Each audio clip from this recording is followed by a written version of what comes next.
Саламатсыздар ма? Менің аты жөнім Мавланова Гүлмира Рахматалиевна. Бүгінгі тақырыбымыз темперамент туралы жалпы түсінік. Темперамент адамның ағзасының физиологиялық өзгешеліктері мен әсіресе жоғарғы жүйке қызметінің тума қасиеттері мен шертас психикалық құбылыс. Темперамент адамның жалпы қозғалысынан, психикалық күші мен тереңділігінен, адамның көңіл ерекшелігінен де, эмоция сезімдерінен де жақсы байқалады. Темперамент латын тілінен аударғанда қоспа, сәйкестілік деп, әдетте адамның психикасының сипатын, оның байсалдылық және қозғалыштық деңгейін анықтайтын туа біткен ерекшеліктерін айтады. Темперамент жөнінде ғылымның іргетасын қалаған ежелгі грек дәрігері Гиппократ. Оның тұжырымы бойынша адамдар 4 дене сұйықтықтары қан, шырын, қара өт бойынша ажыратылады. Ол біздің заманымызға дейін жеткен темперамент атауларын белгіледі. Сангвиник қан, флегматик шырын, холерик өт, меланхолик қара өт. Ал темпераменттің түрлеріне келетін болсақ, темпераменттің 4 түрі бар. Сангвиник, меланхолик, холерик, флегматик. Сангвиник тип өкілін алатын болсақ, сангвиник еті тірі, қабілетті, қозғалғыш оқушы. Ондай адам ақ көңіл және қызу, жеңіл мінезді, ренжігенде тез қайтып кетеді. Сәтсіздігін жеңе өткізеді.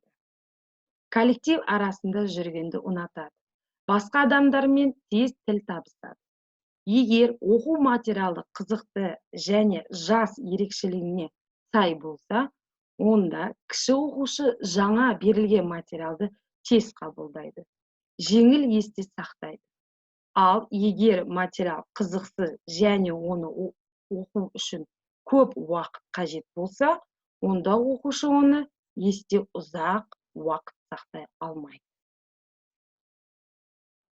Меланхолик. Бұл темперамент өкілінде психикалық процестер өте баяу жүреді. Олар өте тез шаршайды. Бір қалыпты қоршаған ортада, мысалы, үйде ондай балдар өздерін жақсы ұстап, іс-әрекеттерді жақсы орындайды. Олар өте сезімтал, реніштерін іште сақтап, оларды көп ойлай береді. Бірақ сондай қиыншылықтар бар екенін ешкімге көрсетпейді. Меланхоликтер тұйық, таныс емес адамдармен сөйлеспейді. Жаңа ортада қатты қысылады.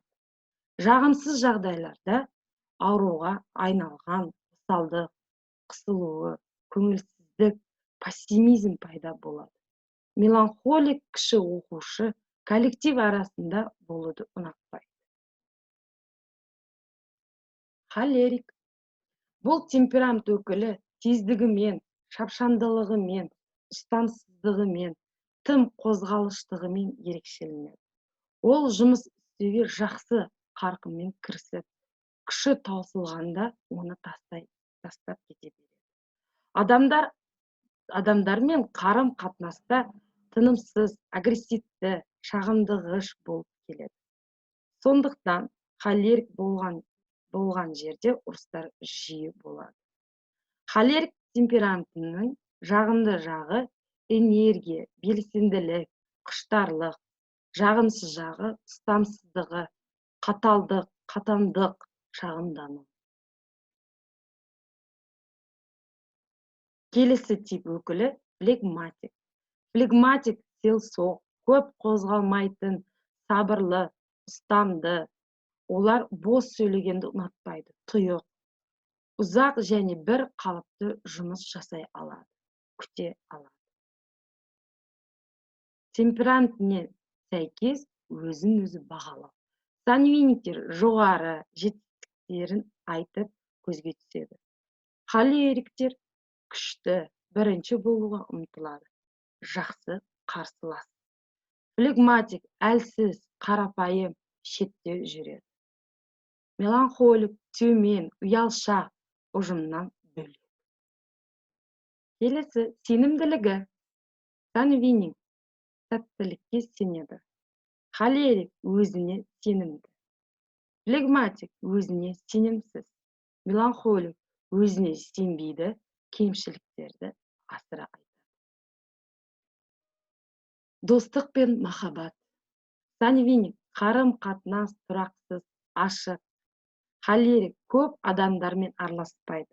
Достарын басқарғысы келеді. Қатты бауыр басып қалғыш, ашушаң, қызғаныш. Флегматик, сезімдерін ашып айтуға үйренбеген, бір қалыпты қарым-қатынас жасайды. Меланхолик, адал, жұбайына бағынады. Өз сезімдерін ашық айтуға ұялады. Іс-әрекеті мен қимылы. Сангвиник, өткір, қозғалғыш, жылдам. Флегматик, өте сақ, байсалды, бір қалыпты. Холерик, күйгелек, тынымсыз. Меланхолик, баяу қозғалатын жайбасар. Тәбеті. Сангвиниктер, тәбеті жақсы.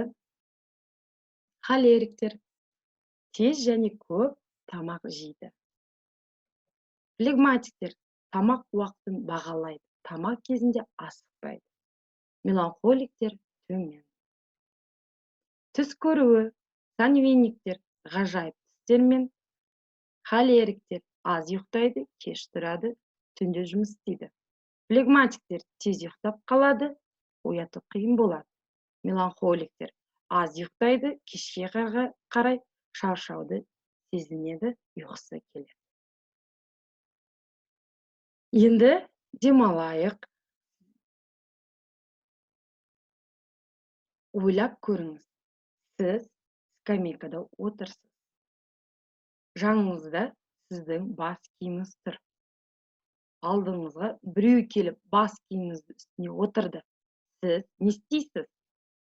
Осы суреттен бір суретті таңдаңыз.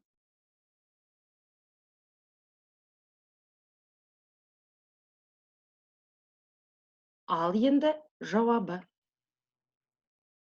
Егер сіз номер 1-ші суретті таңдасаңыз, онда сіз өзіңізді сангвиник сияқты ұстайсыз. Егер сіз номер 2-ші суретті таңдасаңыз, онда сіз өзіңізді меланхолик сияқты ұстайсыз. Егер сіз номер 3-ші суретті таңдасаңыз, онда сіз өзіңізді холерик сияқты ұстайсыз. Егер сіз номер 4-ші суретті таңдасаңыз, онда сіз өзіңізді флегматик сияқты ұстайсыз. Бүгінгі сабағымыз түсінікті деген ойдамын. Сіздерге енді үйге тапсырма. Осы бүгінгі өткен сабағымызда 10 тест құру. Тыңдағандарыңыз үшін рахмет, сау болыңыздар.